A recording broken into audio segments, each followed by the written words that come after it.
So welcome to JG's Fight Talk, sponsored by Rich's Boxing and Limitless Creations. And with me now, I've got Luke Sugar-Free Burn, and we're going to take you through Kid Galahad versus Jazza Dickens, the main event this Saturday, live on the Zone, at Eddie's Fight Camp in his old back garden. Before we get to that, we're going to have a bit of this. Are you ready?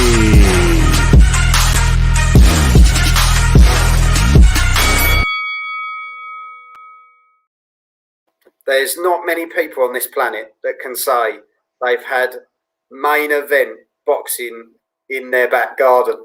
Do you know what I mean? It's something crazy, isn't it? Shooting fireworks up, flames. You know, my neighbour would kick off if I had the music up a bit too much. Do you know what I mean? Fact. Right, anyway, enough about that. Kid Galahad versus Jazza Dickens. Kid Galahad, 28 fights, 27 wins, 16 knockouts. Jazza Dickens, 33 fights, 30 wins, 11 knockouts for the vacant IBF World Featherweight Title.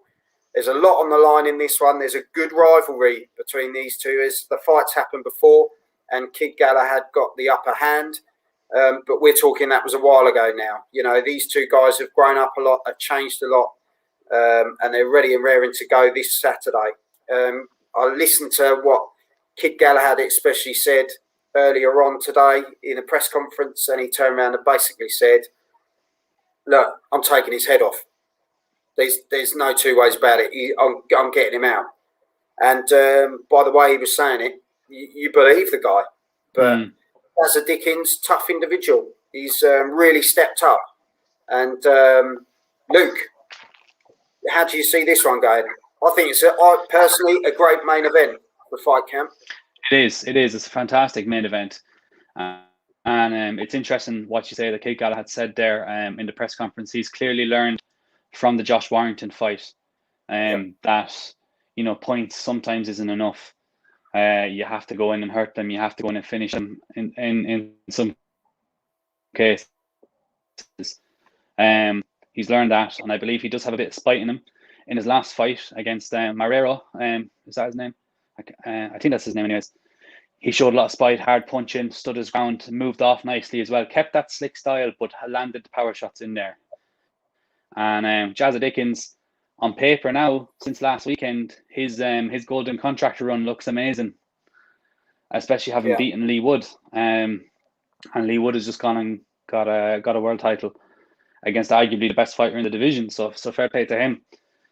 But I think going back to what you mentioned about the last fight, like back then, one was here, but now I think Galahad is up here, and Dickens is just below him.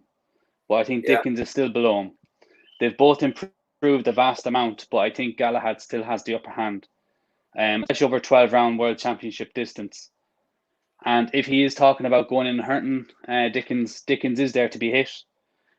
With the southpaw stance, he can come very square on as well, which puts him in the trajectory of right hands all night long. I think we'll see a unanimous decision for Galahad, but Dickens will make it hard for him, no doubt about it. But I think as well, sorry, I think Dickens is going to cut up as well. I think cuts are going to be a big thing in the fight in the mid rounds. I think that'll be a big detriment to Dickens. Yeah, no, I think just the way I was listening to Kid today, to be honest, I think he's really got that mentality. You know, the Josh Warrington fight really hurt, and I think he's out to make amends. And he said, "I'm not stopping till I get that world title." That's what I've dreamt of. You know, you hear that from a lot of fighters, but when you see it in the guy's eyes, it's a very different story. And I think Kid could win this by late stoppage. I think it could be okay. You know, it could go right down to it, but I think we're looking at a late stoppage, to be honest, for Kid Galahad. Yeah, so that wouldn't surprise me at all. I think it's going to be a great one. As you say, it's this Saturday live on the Zone, $1.99. Can't go wrong at the moment. No, you cannot. Well, at the moment, and just tune in. I'll be doing a live watch along for that fight. And make sure you subscribe. Give Luke a follow on Twitter at Sugar-Free Boxer. He's on his own journey. training, working hard, and yeah, it deserves a follow, given the encouragement. So yeah, Thank you. Luke, thanks as always, mate, and No I'll worries, see you soon. Joel. No bother. Take care, mate. Cheers. You too. Are you ready?